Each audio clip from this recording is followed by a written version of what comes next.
Hello everyone, welcome back to Chaitanya classes. तो आज के इस लेक्चर में हम डिस्कस करेंगे यूपी डीएलएड सेमेस्टर 3 के लिए प्रीवियस ईयर पेपर जो 2022 में आया हुआ है मैथमेटिक्स का। ये आपका पेपर 4 है और इसका हम कंप्लीट डिस्कशन इस वीडियो में करने वाले हैं।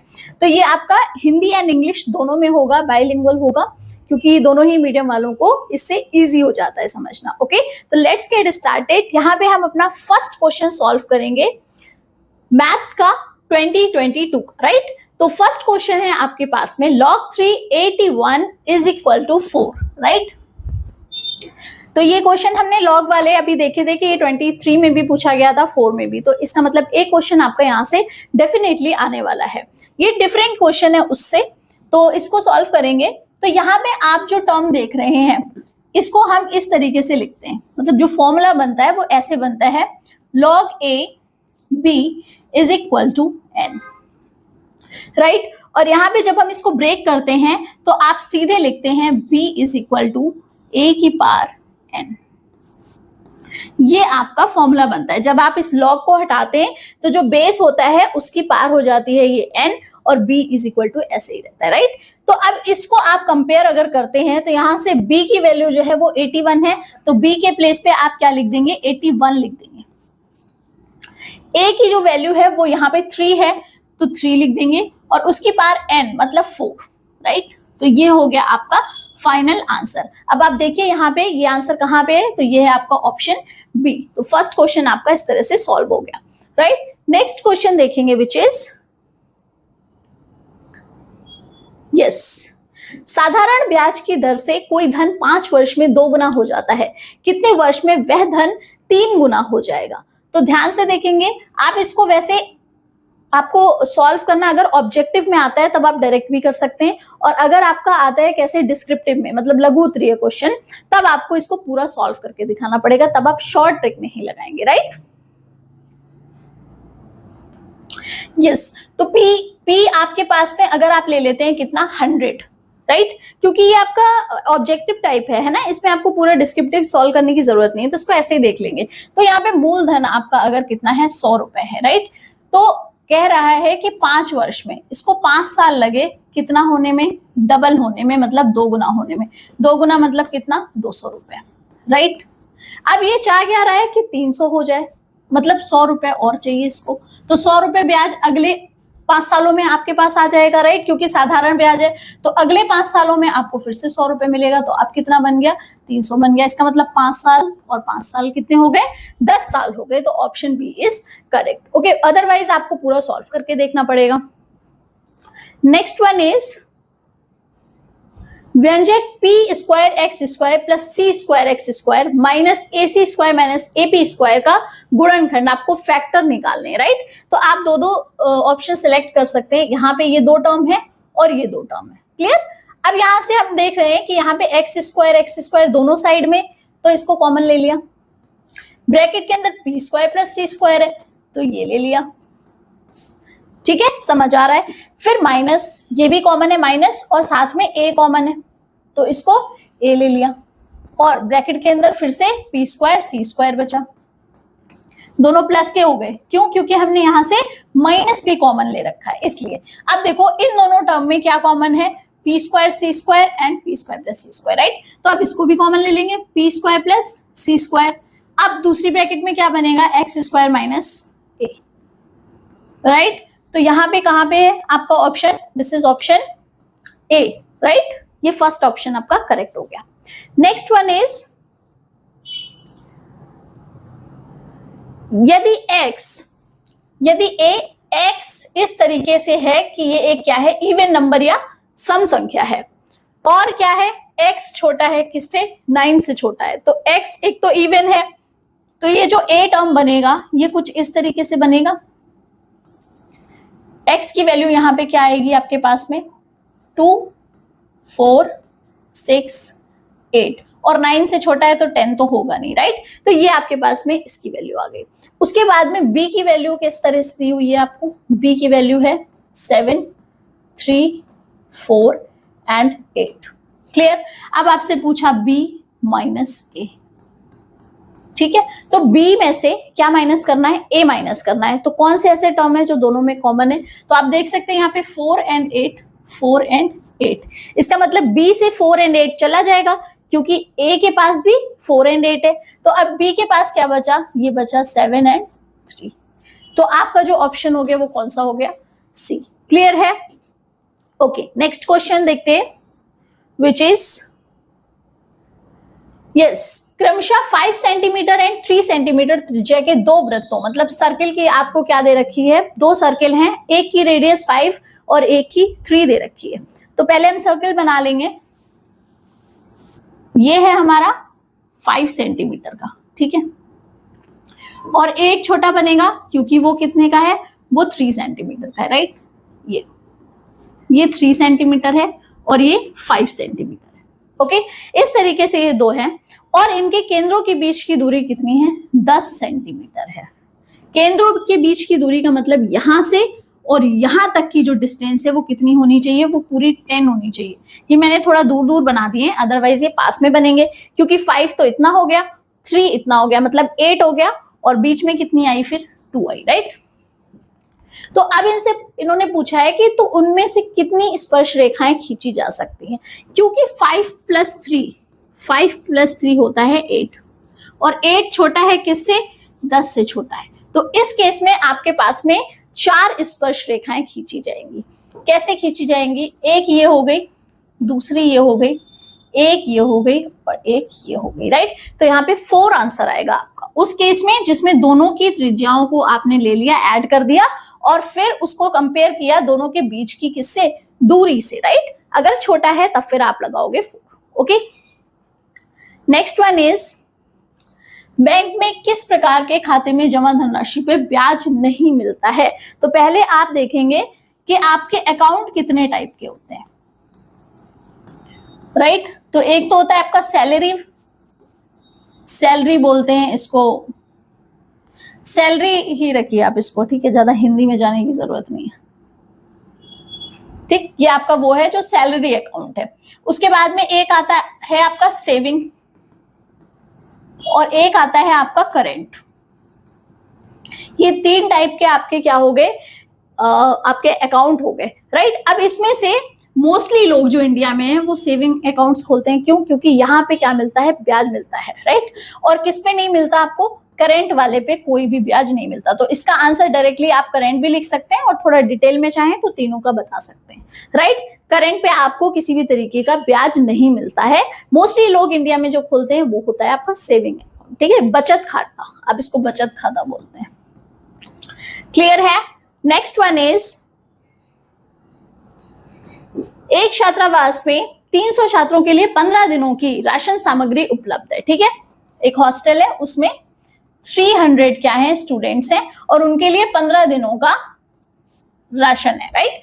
अब कह रहा है कि अवकाश के कारण 200 छात्र घर चले गए, तो अब वो सामग्री जो उनके पास क्वांटिटी थी वो अब कितने दिन चलेगी। तो आपको मैंने एक फॉर्मूला बता भी रखा है, MDH मसाले वाला। यहां से आप इस तरह से लिखते हैं M1D1H1 एंड M2D2H2, राइट।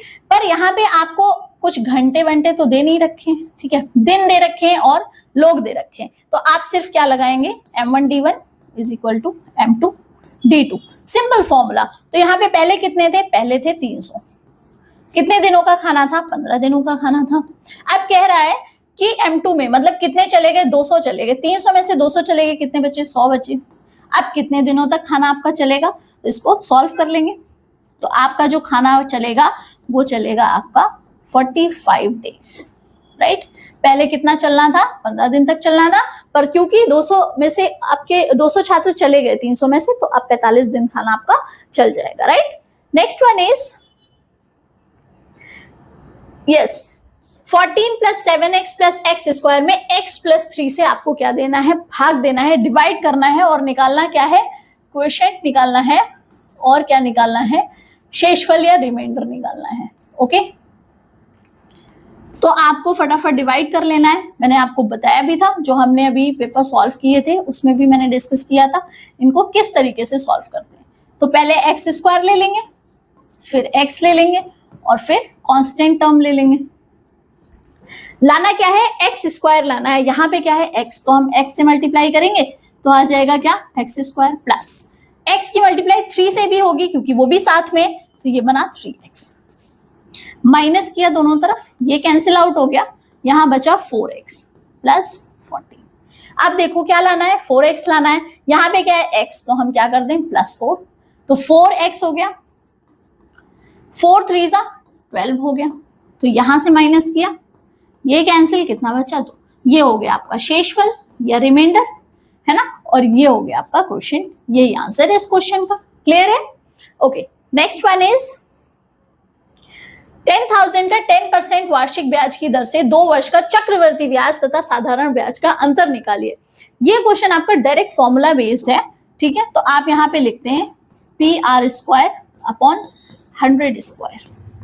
ये होता है आपका डिफरेंस, किसका, चक्रवृद्धि ब्याज और साधारण ब्याज का। आपको बताया कि साधारण ब्याज जो होता है वो हर साल बराबर होता है, जितना इस साल है उतना ही अगले साल होगा। पर चक्रवृद्धि ब्याज में हमेशा क्या होता है, उस पे ब्याज लगता है। इस साल वाला जो आपका ब्याज आया साधारण ब्याज के बराबर होगा, पर अगले साल वाला क्या होगा, ब्याज पे ब्याज होगा, तो वो हमेशा ज्यादा होगा, राइट। तो उनका डिफरेंस जो है वो पूछा है आपसे। तो आपको क्या दिया हुआ है यहाँ पे, प्रिंसिपल अमाउंट कितना है 10,000, राइट, एंड रेट कितना दिया है 10%, तो 10 इसका स्क्वायर डिवाइडेड बाय 100 का स्क्वायर, इसको हम ऐसे लिख लेंगे। क्लियर है? ये 10 स्क्वायर मतलब 100, कैंसिल आउट, ये 0 से ये 0, कितना बचा आपके पास में 100 बचा। इसका मतलब दोनों का जो डिफरेंस है वो कितना है 100 रुपए है। क्लियर? दोनों का अंतर 100 रुपए है। नेक्स्ट वन इज व्यंजक x² minus a minus 1 upon ax minus 1 का गुणनखंड निकालिए। आपके में फैक्टर्स के क्वेश्चन पूछे जाएंगे अलजेब्रा में, तो आपको इनको ध्यान से करना है। इस x की मल्टीप्लाई हम इन दोनों टर्म में करेंगे और उसके बाद कॉमन लेंगे। जैसे अभी हमने पिछले क्वेश्चन में देखा था, वहां पे टर्म्स अलग अलग दिए हुए थे, राइट, ब्रैकेट नहीं थी, बट हमें यहाँ पे ब्रैकेट ओपन करनी है, राइट, एक स्टेप और ज्यादा आ जाएगा आपका। अब यहाँ पे आ गया x² माइनस a की मल्टीप्लाई x से, तो ax, ये माइनस की माइनस से मल्टीप्लाई तो हो जाएगा आपका प्लस, एंड साथ ही साथ 1 अपॉन a, ये माइनस का 1 अपॉन a और x, क्योंकि माइनस माइनस तो आपका प्लस हो गया, -1, ये तो पहले से ही है, राइट। तो यहाँ पे आप देख सकते हैं कि अगर मैं ये वाले दो टर्म लेती हूँ तो इसमें तो हमें x कॉमन दिख रहा है, तो ब्रैकेट के अंदर क्या बचेगा x माइनस a, ठीक है, इसमें कोई प्रॉब्लम नहीं है। इसको देखेंगे ध्यान से, क्या इसमें आपको कुछ भी कॉमन दिख रहा है, नहीं दिख रहा, तब हम क्या करेंगे, यहाँ पे हमें ब्रैकेट के अंदर x माइनस a चाहिए ना, क्योंकि तभी तो हम दूसरी ब्रैकेट से भी x माइनस a उठा के कॉमन लेंगे। तो x माइनस a लाने के लिए यहाँ पे a होना चाहिए, 1 के प्लेस पे क्या होना चाहिए, 1 के प्लेस पे a होना चाहिए, ठीक। तो फिर नीचे भी आपको a लेना पड़ेगा, क्योंकि a डिवाइडेड बाई a भी क्या होता है 1। तो अगर हम यहाँ पे a बाई a ले लें, जिसे हम 1 भी बोल सकते हैं, तो यहाँ से हम 1 बाई a कॉमन ले सकते हैं, राइट। तो यहाँ पे आपने प्लस लिखा, इस कंडीशन को थोड़ा चेंज करके 1 के प्लेस पे a बाई a कर दिया, ठीक है। अब यहाँ से ये टर्म आपके पास एज इट इज रहेगा, प्लस यहाँ से 1 अपॉन a कॉमन ले लेंगे, तो ब्रैकेट के अंदर क्या बचेगा, एक तो x बचेगा, और 1 अपॉन a ले लिया तो ये वाला a बचेगा। तो देखो यहाँ से भी x माइनस a और यहाँ से भी x माइनस a, ये आपका हो गया कॉमन, ठीक है। अब दूसरी ब्रैकेट में आपके पास बचा x plus 1 upon a, this is your final answer, right. समझ आया आपको?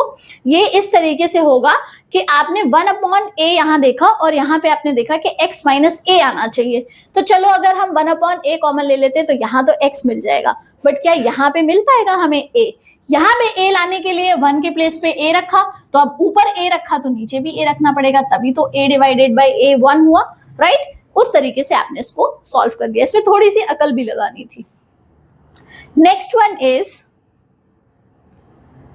दो घन जिनमें से प्रत्येक का आयतन मतलब वॉल्यूम, ठीक है, 2 क्यूब हैं। इन्होंने बोला आपके पास में 2 क्यूब है। अभी मैं इसको वैसे क्यूब इस तरीके से बनाते हैं, ठीक है, पर मैं ऐसे बना रही हूं। तो एक क्यूब ये है और एक इसके बिल्कुल पास में क्यूब है, उसको भी इन्होंने जोड़ दिया, राइट। दूसरा क्यूब भी इन्होंने क्या कर दिया, जोड़ दिया। ठीक, ये फिगर वैसे ऐसा है बट आपको सिंपली समझाने के लिए मैंने ऐसा बनाया हुआ है। तो अब ये कह रहा है उनके सिरों को जोड़ा गया और नए बने घनाभ का संपूर्ण पृष्ठ निकालना है। तो देखो ये शेप जो थी इतनी, ये तो क्यूब थी मतलब घन थी, दो घनों को जोड़ा तो ये लंबाई चेंज हो गई इसकी, इसका मतलब अब ये क्यूब नहीं है, क्या है, क्यूबॉइड है। क्या है यहाँ पे ये, अब ये बन गया क्यूबॉइड। तो देखो दो को जोड़ा, एक की आपको पहले चाहिए साइड, जिससे कि आप इसकी साइड निकालें, क्योंकि जो संपूर्ण पृष्ठ निकालते हैं, ठीक है, टोटल सरफेस एरिया, तब आप क्या करते हैं, हमें फॉर्मूला लगाना पड़ता है, कौन सा, ये वाला, 2LB plus BH plus HL। ये हमारा फॉर्मूला होता है किसका, संपूर्ण पृष्ठ का। तो यहां से हमें क्या चाहिए, लेंथ चाहिए, ब्रेथ चाहिए और हाइट चाहिए। क्योंकि यहाँ पे दो क्यूब आपने जोड़े तो अब यहाँ पे कितनी है एक क्यूब की साइड, तभी तो हम निकाल पाएंगे कि दो को जोड़ के उसकी लेंथ कितनी बनी, राइट। तो पहले हमें क्या चाहिए, पहले हमें साइड चाहिए या भुजा चाहिए। वो हम किससे निकालेंगे, वो हम गिवन डेटा से निकालेंगे। तो आयतन या वॉल्यूम हमें कितना दिया, हमें दिया कितना, 1728। ठीक, अब देखो आयतन को हम क्या लिख सकते हैं, भुजा क्यूब, है ना, क्योंकि क्यूब है ना, तो क्यूब में क्या होता है, लेंथ, ब्रेथ एंड हाइट तीनों इक्वल होती है, उसको हमने ए ले लिया, राइट। तो a इंटू ए कितना बना, 1728। ठीक है, अब देखो ध्यान से, ये 1728 को हम लिख सकते हैं 12 का क्यूब, क्योंकि ये 12 का क्यूब है, घन है इसका, तो इसलिए यहां से हम a का क्यूब ले लेंगे और हम कंपेयर कर लेंगे, a इज इक्वल टू आ जाएगा कितना, 12। तो भुजा आ गई हमारे पास, यानी कि लेंथ आ गई। लेंथ कितनी है एक की, ये है आपके पास 12। जब दो को जोड़ा तो 12 ये हो गई और 12 ये हो गई, क्लियर है। तो अब ये कितनी हो गई, तो इस क्यूबॉइड की या घनाभ की कह सकते हैं कि लेंथ कितनी है, 24। अच्छा, क्या हाइट और ब्रेथ चेंज हुई है, वो चेंज नहीं हुई, तो आप में b को ले लेना है 12 और h को भी ले लेना है 12। सिर्फ आपने साइड बाय साइड दो क्यूब लगाए हैं तो सिर्फ उनकी लेंथ चेंज होगी, राइट। अब यहाँ पे इसको मैं इरेज करती हूँ, फिर यहीं सॉल्व कर लेंगे। ओके,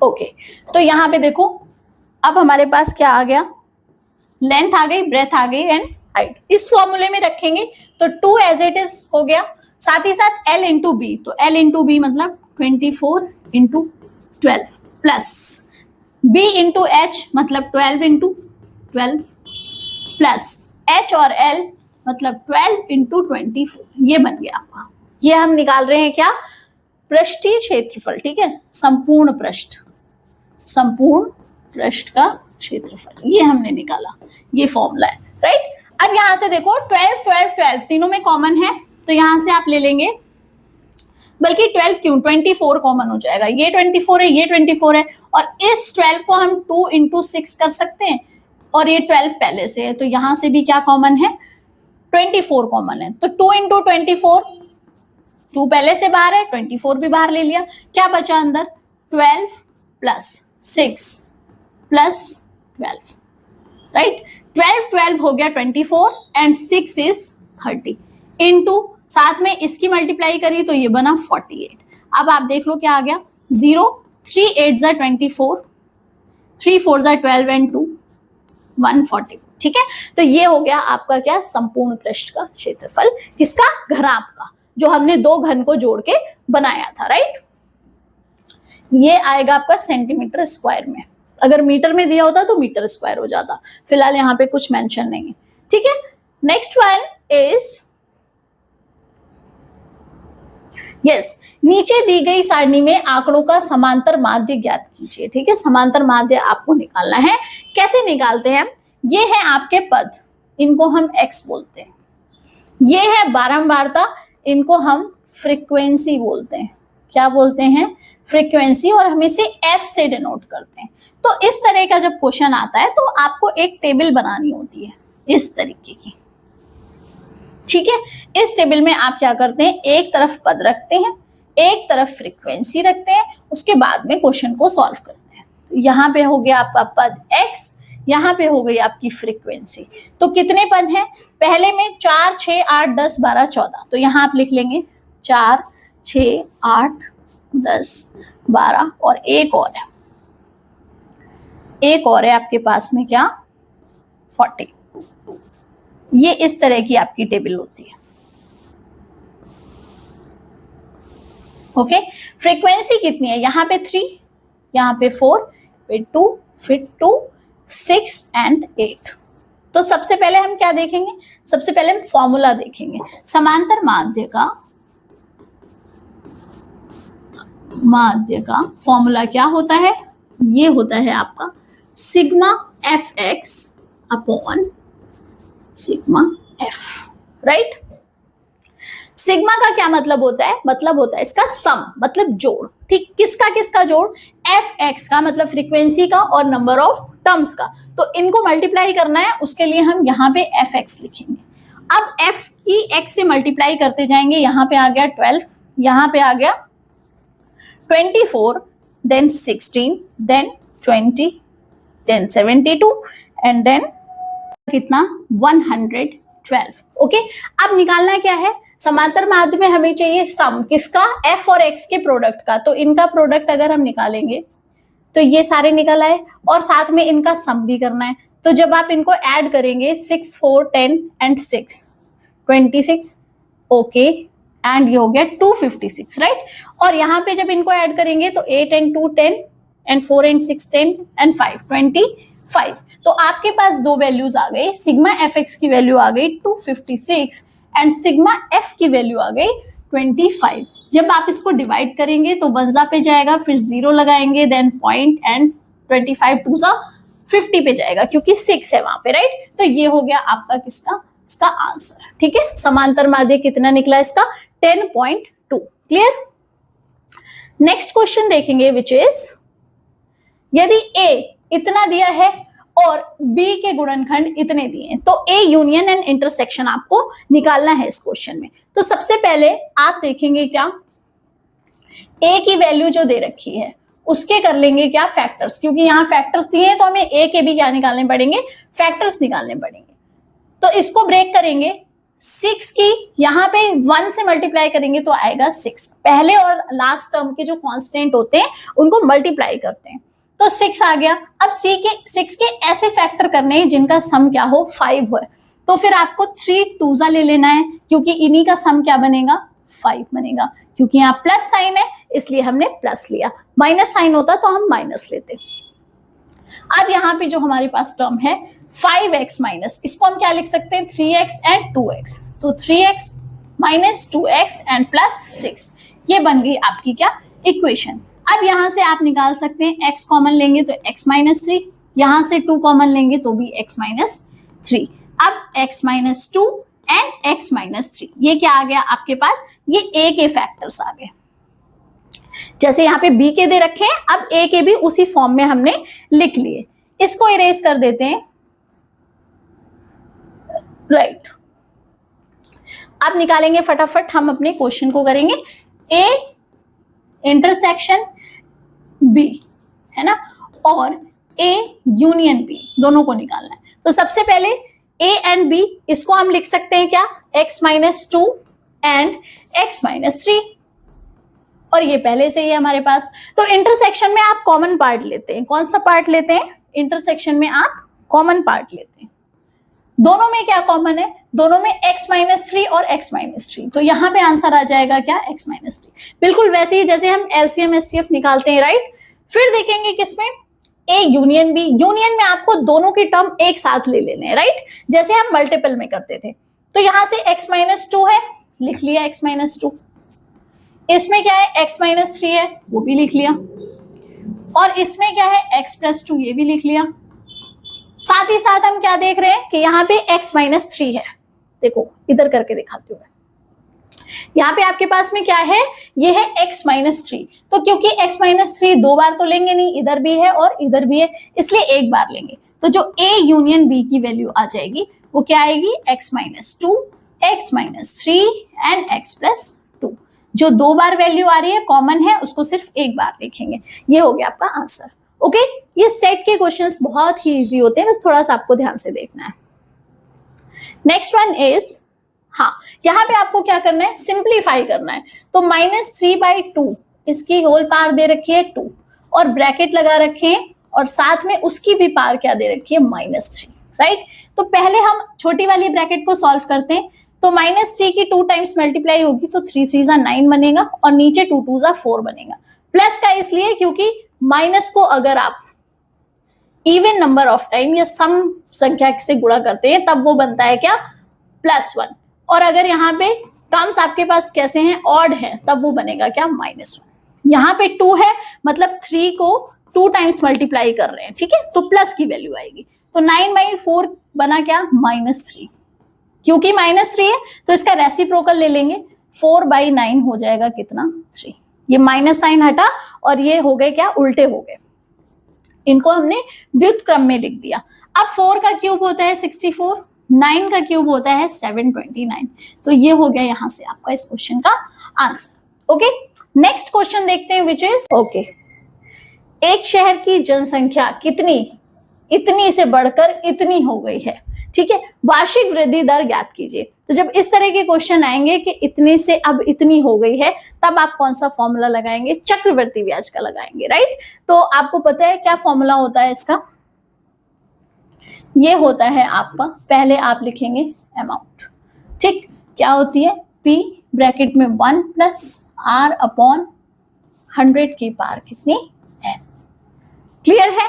अब क्योंकि ये बढ़ी हुई है, क्या है, बड़ी हुई है, तो पहले कितनी थी, इतनी, अब कितनी हो गई, इतनी। बिल्कुल वैसे ही जैसे 100 रुपए 3 सालों में कितने बन गए, चलो 400 बन गए 3 सालों में। तो इस तरीके से ये प्रिंसिपल हो गया और वो आपका अमाउंट हो गया जिसके अंदर ब्याज पहले से जुड़ा हुआ है, ठीक। तो अमाउंट क्या है, ज्यादा है, जो बढ़ा हुआ है उसको हम ले लेंगे यहाँ 1157,625 इज इक्वल टू, ये आ गया आपका 0,0,0,0,0 6 टाइम्स 0, ठीक है, 10 लाख है, इज इक्वल टू के साथ ये ले लिया, ब्रैकेट के अंदर 1 प्लस, अब निकालना क्या है, दर निकालनी है। साल कितने हैं, 3 साल है, तो आर को तो हम छेड़ ही नहीं सकते, और साल कितने, क्लियर है। अब क्या कर सकते हैं हम इसमें, ये वाला टर्म इधर ले जाएंगे क्योंकि इसकी वैल्यू हमें निकालनी है, ठीक।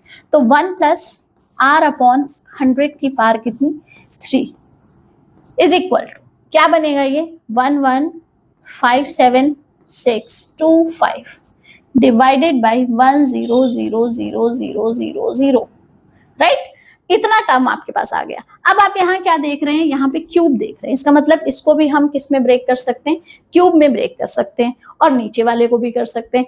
लेकिन पहले हम ये देखेंगे कि ये दोनों नंबर कैसे सिंपलेस्ट फॉर्म में आ सकते हैं, मतलब इनको हम डिवाइड भी कर सकते हैं, क्योंकि ऊपर वाले में नीचे वाले में 5 और 0 लास्ट में, इसका मतलब ये दोनों नंबर 5 से डिवाइड हो जाएंगे, 5 से हो जाएंगे, 25 से हो जाएंगे और 125 से भी हो जाएंगे। तो आप अगर इसको डिवाइड करेंगे तो नीचे वाले को अगर 125 से डिवाइड करेंगे तो ये आएगा 8000 और ऊपर वाले को 125 से करेंगे तो ये आएगा 9261। ये जब आप सॉल्व करेंगे कॉपी पे तब आपको समझ आ जाएगा। डिवाइड किससे करना है, 125 से, मतलब कितने बार 5 से, 3 बार 5 से करेंगे। कैलकुलेशन थोड़ी लॉन्ग है इसलिए मैं इसको यहां नहीं कर रही हूँ, आप डायरेक्टली देख लीजिए और खुद से सॉल्व करिए। अब आप 9261 और 8000 को क्या लिख सकते हैं, तो ऊपर वाला है 21 का क्यूब और नीचे वाला है 20 का क्यूब, ठीक है। ये भी लर्न होने चाहिए क्योंकि आपका सीआई वाला चैप्टर आपके सिलेबस में है, इसलिए आपको क्यूब और स्क्वायर्स भी लर्न होने चाहिए। तो यहां से लिख सकते हैं इसको एक साथ 21/20 का क्या क्यूब, ये क्यूब इससे जाएगा तो अब हमारे पास बचा क्या, 1 + R/100 की पावर 3 इज इक्वल टू 21/20 की पावर 3। ये 3 से 3 कैंसिल, तो अब आ गया R/100 इज इक्वल टू 21/20 और ये 1 उधर उठ के जाएगा तो -1, इसको हम 1/20 ले लेंगे क्योंकि एलसीएम है। यहां से R की वैल्यू निकाल लेंगे। अभी हमारे पास आ गया R/100 इज इक्वल टू 1/20। 20 से ये जाएगा तो 5 बचेगा, तो R इज इक्वल टू क्या हो गया 5%। ये हमारे पास क्या आ गया, रेट ऑफ इंटरेस्ट आ गया।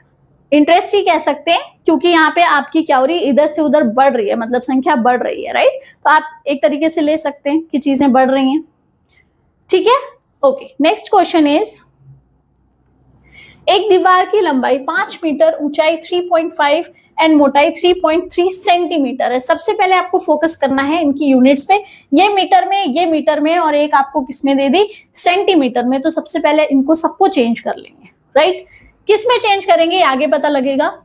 और एक ईंट की लंबाई, चौड़ाई, मोटाई, देखो इन्होंने क्या दे दिया, ये दीवार है, ठीक है, ये दीवार बनानी है, इसमें कुछ ईंटें लगेंगी, कुछ ईंटें लगेंगी भाई, कितनी ईंटें लगेंगी ये हमें कैसे पता लगेगा, ठीक, इसको निकालना है। अब इन्होंने क्या किया, इन्होंने पूरी दीवार का दे दिया, लंबाई, चौड़ाई और ऊंचाई, ठीक।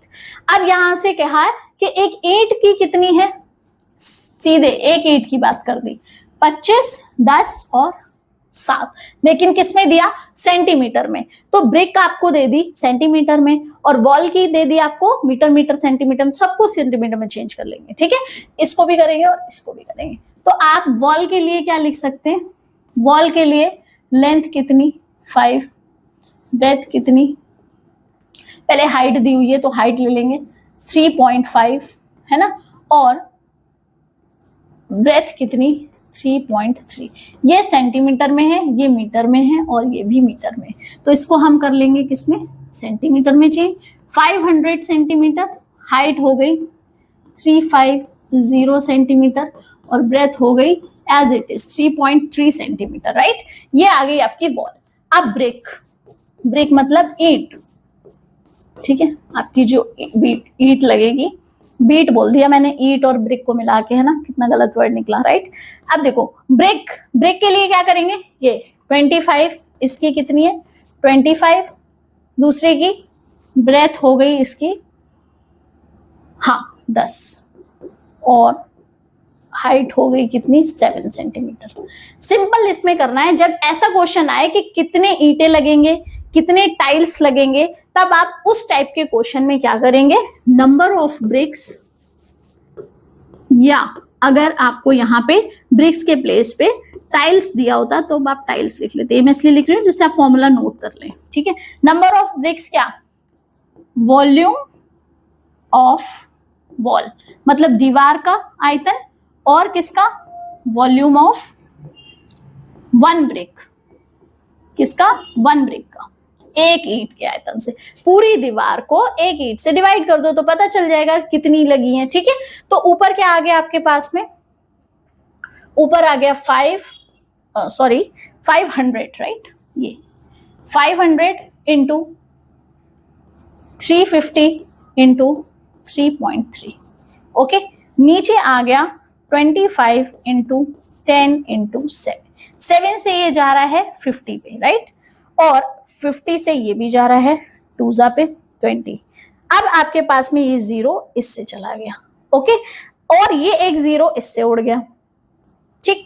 अब क्या बचा हमारे पास, 2 बचा, 5 बचा और 33 बचा। तो 2 5 होता है कितना 10 और इंटू 33, दैट इज 330। कितनी ब्रिक्स लगेंगी इस दीवार के अंदर, 330, कितनी 330 ब्रिक्स लगेंगी। ये आपका उसमें भी काम आएगा जब आपसे कहा जाएगा कि आपको एक फ्लोर पे, फर्श पे क्या लगाने, टाइल्स लगाने, तो आपको पूरे फ्लोर का एरिया दे रखा होगा वॉल्यूम, और आपको एक टाइल का दे रखा होगा, तो दोनों को क्या कर देना है, बड़े वाले को छोटे वाले से क्या करना है, डिवाइड करना है, तो आपको पता लग जाएगा कितनी क्या लगेंगी, ब्रिक्स लगेंगे या टाइल्स लगेंगे। Clear. Next one is 3 centimetre त्रिज्या के किसी वृत्त के केंद्र से 6 सेंटीमीटर दूर स्थित बिंदु पर से वृत्त पर अनुस्पर्श रेखा, मतलब टेंजेंट, क्या निकालना है, टेंजेंट, या आपको एक तरीके से क्या करनी है, कंस्ट्रक्शन करनी है। तो सबसे पहले आप क्या ले लेंगे, 3 सेंटीमीटर त्रिज्या, तो आपको पता है आप किससे लेते हैं, आप इसको कंपास से सॉल्व करते हैं ना, आप इस तरीके से लेंगे और उसको इस तरह से घुमा देंगे। कितना आपको मेजर लेना है, कितना 3 सेंटीमीटर का, ये आपकी त्रिज्या है, और यहां से लेके आप लगाएंगे इसको ऐसे बना देंगे, राइट, इस तरीके से बनाएंगे, ठीक है। सर्कल थोड़ा गंदा सा बना है, फिर से बना देते हैं, ठीक, ये बना दिया आपने सर्कल, ओके। 3 सेंटीमीटर त्रिज्या का। अब ये क्या कह रहा है कि 3 सेंटीमीटर त्रिज्या के किसी वृत्त के केंद्र से 6 सेंटीमीटर दूर पे, तो 3 तो ये है ही, केंद्र से निकालना है, 3 तो ये है, 3 और ले लेंगे, इतनी आपने एक लाइन बना ली, 3 सेंटीमीटर और ले लिया। तो अब देखो केंद्र से ये कितना बन गया, पूरा 6 बन गया। और क्या निकालना था, इस स्थित बिंदु, कोई भी एक बिंदु, ये O है, ये P है। फिर क्या करना है, वृत्त पर अनुस्पर्श रेखा टेंजेंट बनाना है, तो यहां से बना दो, यहां से भी बन जाएगा, ठीक है। एक पॉइंट से 2 बन जाते हैं टेंजेंट, राइट। तो ये आपने कर दिया, आप सिंगल भी बना सकते हैं, ये आपका हो जाएगा आंसर। बस इतना करना था आपको, सिंपली आपको प्रकार या कंपास लेना है और उससे खींच देना है 3 सेंटीमीटर का, और उसके बाद 3 सेंटीमीटर और ले लेना है, क्योंकि 6 बोला, 9 बोलता तो 3 के साथ 6 ले लेते, राइट। तो नेक्स्ट क्वेश्चन देखेंगे, विच इज कहां पे, यहाँ पे। ये आपका लास्ट क्वेश्चन है, 18th क्वेश्चन है। चित्र में ए बी वृत्त की पी बिंदु पर खींची गई स्पर्श रेखा, ये की है, यहाँ पे ये क्या है, ये की है, ठीक है। पी बिंदु पर, वृत्त के पी बिंदु पर ए बी क्या है, एक स्पर्श रेखा, स्पर्श रेखा को हम टेंजेंट भी बोलते हैं, राइट। अब ये आपको पूछा है कि आर पी बी की वैल्यू कितनी है, ठीक है, आर पी बी, और गिवन क्या है, क्यू पी आर एंड साथ ही साथ पी आर क्यू। तो आप देख सकते हैं कि ये वाला अगर हमें एंगल निकालना है तो उसके लिए ये निकालना पड़ेगा, क्योंकि ये एकांतर वृत्तखंड के जो कोण होते हैं ये बराबर होते हैं। तो अगर हमें क्यू पता चल जाए तो पी भी निकाल लेंगे। क्यू निकालने के लिए हम इस ट्रायंगल का यूज करेंगे और इसकी वो एंगल सम प्रॉपर्टी का क्या कहते हैं, इसमें इन ट्रायंगल या त्रिभुज किसमें, पी क्यू आर में क्या होता है, angle P plus angle Q plus angle R. Angle sum property क्या कहती है कि ये त्रिभुज के तीनों कोणों का योग 180 होता है, राइट। तो P और R की वैल्यू हमें दे रखी है, P की वैल्यू है 80, Q की हमें निकालनी है, R की है 30। यहां से हम किसकी निकाल लेंगे, एंगल Q की वैल्यू निकाल लेंगे। 180 में से ये 30 और 80 110 माइनस करके तो बनेगा कितना, 70। ये वाला एंगल आ गया आपका कितना, 70 डिग्री। अब क्योंकि एकांतर वृत्तखंड, ये आपको लाइन जरूर लिखनी है, में बने कोण क्या होते हैं, बराबर होते हैं, क्या होते हैं, बराबर होते हैं। इसलिए आप क्या कर सकते हैं, इसलिए हम क्या कह सकते हैं कि P Q R, angle P Q R किसके बराबर है, एंगल आर पी बी के, एंगल आर पी बी के, ओके। तो यहां से आपको पी क्यू आर की वैल्यू कितनी निकाली थी हमने अभी अभी, 70, ये क्यू है ना, पी क्यू आर 70 निकाली थी, तो आर पी बी कितना हो जाएगा, 70, R P B is equal to 70 degree, right. यहां से आपके सारे के सारे क्वेश्चंस जो है वो सॉल्व हो गए। ओके, आई होप आपको ये लेक्चर समझ में आया होगा। अब आप इस पे थोड़ी सी प्रैक्टिस करेंगे और प्रीवियस ईयर क्वेश्चन को ध्यान से करेंगे, क्योंकि ये रिपीट होते हैं, डिजिट्स चेंज हो जाती है बट क्वेश्चंस बहुत सारे रिपीट होंगे। Okay, thank you so much.